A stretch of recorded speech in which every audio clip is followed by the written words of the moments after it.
আমরা তো জানি জন্মদিন উদযাপন করা জায়েজ নেই, কিন্তু আমরা দেখলাম বন্যা দুর্গত ক্যাম্পে শিশুর জন্ম উপলক্ষে আসন্না ফাউন্ডেশন ভালো খাবার আয়োজন করেছে। এটা কিভাবে জায়েজ হতে পারে? শনিবার আর বুধবার নাকি নখ কাটা যায় না, এটা কি সত্য?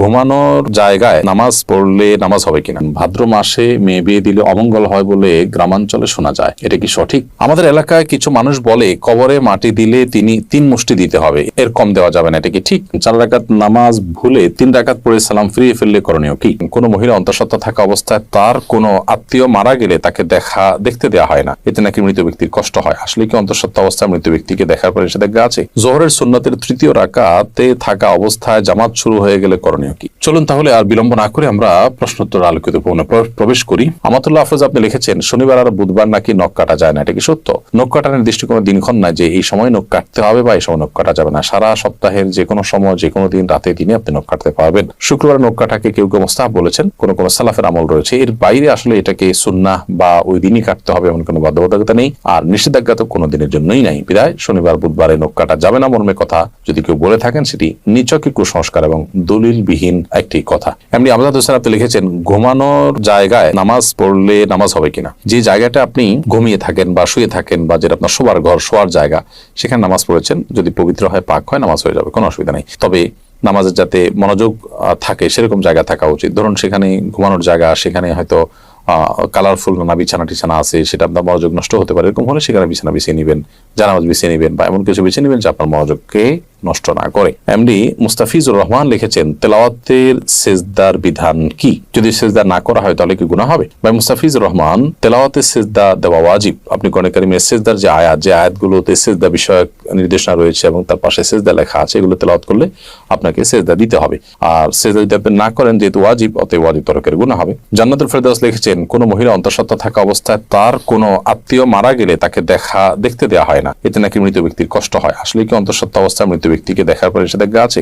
সম্পূর্ণ ভিত্তিহীন এবং কুসংস্কারাচ্ছন্ন কথা। অন্তঃসত্ত্বা থাকা অবস্থায় অনেকগুলো কুসংস্কারের কথা আমরা জানি। এটা কাটা যায় না, সেটা কাটা যায় না, তারপরে চন্দ্রগ্রহণ হলে বাহির হওয়া যায় না, তারপর এই যে আরেকটা নতুন করে শুনলাম যে কোনো আত্মীয় মারা গেলে তাকে দেখা যায় না। একেবারেই ভিত্তিহীন কথা। আপনি যাদেরকে জীবদ্দশা দেখতে পারতেন, মৃত্যুর পর তাদেরকে দেখতে পারবেন। ধরুন আপনার শ্বশুর মারা গেছে, তো আপনি তাকে দেখতে পারবেন। যার সাথে আপনার দেখা দেওয়া যায় তাকে আপনি দেখতে পারবেন। অন্তঃসত্ত্বা হওয়া বা না হওয়ার কোনো সম্পর্ক এর সাথে বা এর কারণে কোনো পার্থক্য বিধানের ক্ষেত্রে হবে না। এমনি দেলোয়ার হোসেন লিখেছেন আমি গরু পালন করি, অনেক সময় গরুর প্রস্রাবের ছিটা কাপড়ে লাগে, এই কাপড় পরে নামাজ পড়া যাবে কি না? ভাই দেলোয়ার হোসেন, আপনি যে গরু লালন পালন করেন, এই গরু লালন পালন করতে গিয়ে যদি ছিটা পড়ে, সেই ছিটা যদি শুয়ের আগার সমপরিমাণ হয়, এরকম ক্ষুদ্র ক্ষুদ্র ছিটা যদি পড়ে 2-4টা, কোনো অসুবিধা নেই, এতে অসুবিধা হবে না। কিন্তু যদি অনেক বেশি পেশাব লাগে, ছিটা নয় বরং ফোঁটা পড়ে, অনেক ফোঁটা পড়ে, তাহলে সেক্ষেত্রে সেই কাপড় আপনাকে পরিবর্তন করে বা কাপড়ের সেই জায়গাটা ধুয়ে, যেখানে লেগেছে ধুয়ে আপনাকে নামাজ পড়তে হবে। আমাদের এলাকায় কিছু মানুষ বলে কবরে মাটি দিলে তিনি 3 মুষ্টি দিতে হবে, এর কম দেওয়া যাবে না, এটা কি ঠিক? না, এরকম কোনো বাধ্যবাধকতা নেই যে কবরে মাটি 3 মুষ্টির কম দেওয়া যাবে না, দিলে কোনো হবে এমন কোনো কথা নেই। কবরে মাটি আপনি 3 মুষ্টি, 5 মুষ্টি, 7 মুষ্টি, 6 মুষ্টি, যা খুশি দিতে পারেন। এমনকি মুষ্টিতে দিতেই হবে এমন কোনো বাধ্যবাধকতাও নেই। আপনি কোদাল দিয়ে দিতে পারেন, অন্য কোনোভাবে দিতে পারেন। মৃত ব্যক্তিকে দাফন করা ফরজে কিফায়া। সমাজের কিছু মানুষ যদি সেটি করেন, সবার তরফ থেকে সেটি আদায় হয়ে যায়। অতএব মৃত ব্যক্তিকে দাফন করার এই কাজে আপনি শরীক হলেন, একটু মাটি দিলেন, এটা সবের কাজ, সেটা আপনি করেন। বাট আপনার এটা মাথায় রাখা দরকার যে 3 মুষ্টি দিতে হবে এরকম কোনো বাধ্যবাধকতার কথা কোরআন বা সুন্নাহর কোথাও বলা হয়নি।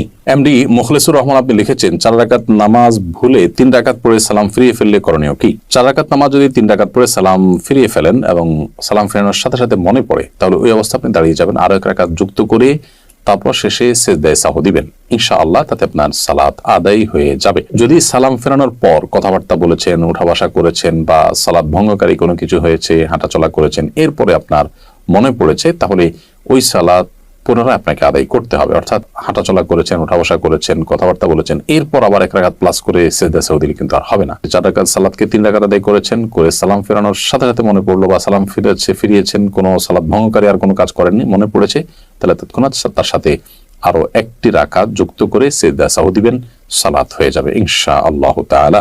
এসএইচ মোহাম্মদ আল জাবির আপনি লিখেছেন ভাদ্র মাসে মেয়ে বিয়ে দিলে অমঙ্গল হয় বলে গ্রামাঞ্চলে শোনা যায়, এটা কি সঠিক? না, এরকম কোনো কথা নেই। বিয়ের ব্যাপারে এমন কোনো সময় বা এমন কোনো কাল নেই যে সময় কালে বিবাহ হলে কোনো প্রকার ক্ষতি হতে পারে বা উপকার হতে পারে। বিবাহ সব সময় করা যায় এমন একটি বিষয়। শুধুমাত্র হজের এহরামরত অবস্থায় বিবাহ বন্ধনে আবদ্ধ হওয়া নিয়ে উলামায়ে কেরামের ভিন্ন মত আছে, একদল উলামা ইকরাম জায়েজ বলেন, অন্য দল উলামা ইকরাম না জায়েজ বলেন। তবে এর বাইরে অন্য বছরের অন্য কোনো সময়, রমজানের বাইরে, কাটা চাঁদ বলে আপনার জিলহজ মাসে, কোরবানিদের মাসে, সে মাসে, কিংবা এই ভাদ্র মাসের কথা আমি নতুন জানলাম, তো এরকম কোনো মাসে বিয়ে করলে কোনো অমঙ্গল হয়, মঙ্গল হয় এরকম মনে করলে সেটি কুসংস্কার এবং বেদাত হবে। এ ধরনের কুসংস্কারের জন্য বিশ্বাসী হওয়া যাবে না। আফরিন জাহান লিখেছেন, আমার বাসায় প্রচুর পিঁপড়া, বিশেষ করে রান্নাঘরে কাজের সময় পিঁপড়া কামড়ায় বলে অনেক পিঁপড়া মেরে ফেলি, এতে কোনো গুনাহ হবে কিনা?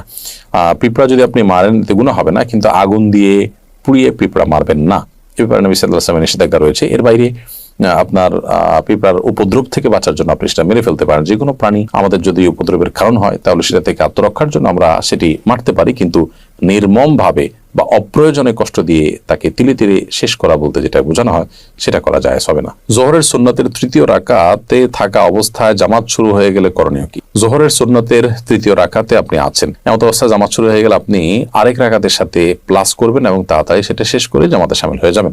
এক্ষেত্রে নামাজ ভেঙে ফেলবেন না। এটাই হলো ফুকাহায়ে আহনাফের মত এবং এটা অধিকতর শক্তিশালী। আল্লাহ সুবহানাহু ওয়া তাআলা বলেছেন কোরআনে কারীমে, লা তুবতিলু আমালাকুম, তোমরা তোমাদের আমলকে বাতিল করে দিও না, নষ্ট করে দিও না। যদিও হাম্বলী মাযহাবের উলামা ইকরাম অনেকেই বলেন যে এরকম পরিস্থিতিতে আপনি নামাজ ছেড়ে দিয়ে জামাতে শামিল হবেন, কারণ নবী করিম সাল্লাল্লাহু আলাইহি ওয়াসাল্লাম বলেছেন, ইযা উকিমাতিস সালাতু ফালা সালাতা ইল্লাল মাকতুবা, যখন ফরজ নামাজের একামত হয়, একামত হলে তখন ফরজ নামাজ ছাড়া কোন নামাজ পড়া জায়েজ নয়, যার কারণে আপনি সেটা ছেড়ে দিবেন, এরকম মত তারা দিয়ে থাকেন। মূলত এই হাদিসের আরেকটা ব্যাখ্যা হতে পারে, সেটা হলো যে যখন একামত শুরু হয় তখন আর ফরজ নামাজ ছাড়া অন্য কোনো নামাজ নয়, অর্থাৎ অন্য কোনো নামাজ শুরু করা যাবে না। কিন্তু শুরু করা নামাজ যে ভেঙে ফেলতে হবে সেটা কিন্তু এখান থেকে পরিষ্কার বোঝা যায় না, অর্থাৎ এটার একাধিক ব্যাখ্যা হওয়ার সুযোগ আছে, বিধায় এটা দিয়েই চূড়ান্তভাবে প্রমাণ করা যে নামাজ ভাঙা যাবে সেইটা সঠিক নয়। হাসানুল সিয়াম আপনি লিখেছেন, শুনেছি কেউ নেশাগ্রস্ত হলে 40 দিন ইবাদত কবুল হয় না। এখন প্রশ্ন হলো, কেউ নেশা করার পর 40 দিন না হওয়ার আগেই যদি তার ভুল বুঝতে পারে এবং তওবা করে ফিরে আসতে চায়, তবে কি সে ইবাদত করতে পারবে? প্রথম কথা হলো, ইবাদত তো করতেই হবে তাকে। পারবে মানে কি? ইবাদত করতে শুধু পারবে না, ইবাদত করাটা তার জন্য আবশ্যক। 40 দিন ইবাদত কবুল হবে না এই ভেবে তিনি যদি 40 দিন নামাজ পড়া বাদ দিয়ে রাখেন তাহলে তো ডাবল গুনাহ হবে তার। কবুল না হওয়ার দুইটা অর্থ আছে, একটা অর্থ হলো যে বিশুদ্ধই হবে না, আরেকটা হলো যে ইবাদত করেছেন সেটা কাগজে কলমে বিশুদ্ধ হয়েছে, বাট আল্লাহ তাআলার কাছে সেটা অ্যাকসেপ্টেবল হবে না। তো এখানে নেশাগ্রস্ত হলে 40 দিন ইবাদত কবুল হবে না মানে দ্বিতীয়টা উদ্দেশ্য, অর্থাৎ আপনি সঠিকভাবে যথাযথভাবে করে থাকলে আপনার নামাজ হয়ে গেছে, বাট আল্লাহর কাছে সেটা কাউন্টেবল হবে না, অ্যাকসেপ্টেবল হবে না। এখন প্রশ্ন উঠতে পারে, আল্লাহর কাছে অ্যাকসেপ্টেবল না হলে করে লাভ কি? উত্তর হবে যে আপনি করে দায়মুক্ত হলেন, অন্তত আপনাকে আল্লাহ নির্দেশ করেছেন, নির্দেশ পালন করেছেন, সেই কাজটা অন্তত হয়েছে। আল্লাহ কবুল কি করলেন না সেটা তো আরেকটা বিষয়। তো এই জন্য এরকম পরিস্থিতিতে নামাজ বা অন্যান্য ইবাদতগুলো আমাদের ঠিক অব্যাহত রাখতে হবে। আমরা তো জানি জন্মদিন উদযাপন করা জায়েজ নেই, কিন্তু আমরা দেখলাম বন্যা দুর্গত ক্যাম্পে শিশুর জন্ম উপলক্ষে আসন্না ফাউন্ডেশন ভালো খাবার আয়োজন করেছে, এটা কিভাবে জায়েজ হতে পারে? দেখুন, প্রথম কথা হলো যে শিশুর জন্মের দিনটি, যে দিনে সে জন্মগ্রহণ করেছে, এই দিনটিতে বাবা মা, আত্মীয় স্বজন সবাই আনন্দিত, এবং সেই দিনে আনন্দিত হয়ে তারা যদি ভালো খাবার খান, মিষ্টি কিনেন, এটা না জায়েজ পৃথিবীতে কেউ কোনোদিনই বলেনি। শিশুর জন্মের দিনে ভালো খাবার ব্যবস্থা করা আর প্রতি বছর জন্মদিন উদযাপন করা, কেক, মোমবাতি সহ, যেগুলোর প্রত্যেকটার আলাদা আলাদা ধর্মীয় ব্যাখ্যা আছে। কেক কেন ব্যবহার হয় জন্মদিনে, অন্য কোনো কিছু থাকতে কেক কেন, মোমবাতি কেন জ্বালানো হয়, এগুলো নিয়ে আপনি যদি একটু সোশ্যাল মিডিয়াতে অথবা আপনি গুগলে যদি সার্চ করেন তাহলে দেখতে পারবেন যে এর পেছনের রহস্যগুলো কি। অতএব ওই জিনিসগুলো একটা, আর জন্ম হয়েছে শিশুর, সে উপলক্ষে ওই দিনে মিষ্টি খেলেন, ভালো রান্না করলেন, যে কোনো আনন্দের ঘটনাকে কেন্দ্র করেই তো আমরা ভালো কিছু খাই, সেটাকে পৃথিবীর কোনো আলেম মানে নাজায়েজ বলেননি। দুটিকে যদি আমরা গুলিয়ে ফেলি তাহলে তো ভুল হবে, এবং সেই সাথে এটাকে কেউ ইবাদত শরিয়ার কাজও মনে করছে না। দুইটা জিনিস এখানে, জন্ম দিবস উদযাপন যেটি বছর বছর হয়ে থাকে, সেখানে যে সমস্ত আইটেমের প্রয়োজন হয় সেগুলো অগ্নি পূজকদের বিভিন্ন বিশ্বাস থেকে এসেছে, তাদের কৃষ্টি বা কালচার। আর যে কোনো আনন্দের বা যে কোনো সুখের কোনো ঘটনা আসলে তখন খুশি হয়ে নিজেরা ভালো কিছু খাওয়া বা খাওয়ানো, সেটাকে পৃথিবীতে কেউ নাজায়েজ বলেনি, এবং দুটি কখনো এক জিনিস নয়। এই পার্থক্যটা আমাদের করতে হবে। আমরা অনেক সময় এই বিষয়গুলোকে গুলিয়ে ফেলি। অ্যাক্সিডেন্টের কারণে আমার পায়ে প্লাস্টার লাগানো হয়েছে, এটা ভেজানো যাবে না, এমত অবস্থায় গোসল ফরজ হলে কি করব? অ্যাক্সিডেন্টের কারণে আপনার পায়ে যে প্লাস্টার লাগানো হয়েছে পায়ে বা হাতে, সেই প্লাস্টার যদি ভেজানো না যায় পানিতে, তাহলে ওখানে প্লাস্টিক দিয়ে বিভিন্নভাবে পেঁচিয়ে তারপর আপনি গোসল করবেন। আর যদি সেখানে প্লাস্টিক দিয়ে পেঁচিয়ে গোসল করলেও পানি লেগে যাওয়ার আশঙ্কা থাকে, তাহলে কোনোভাবে কোনো কিছুতে রেখে উঁচুতে, কোনোটা মোড়াতে বা কিছুতে রেখে এরপর আপনি আলতো করে পানি দিয়ে বাকি শরীর ধুবেন এবং সেই ব্যান্ডেজের জায়গাটা বা প্লাস্টারের জায়গাটা ভিজা হাত দিয়ে উপর দিয়ে আপনি মুছে নেবেন। ব্যাস, তাতে ইনশাআল্লাহ আপনার গোসল হয়ে যাবে। একইভাবে আপনি উযুও করবেন।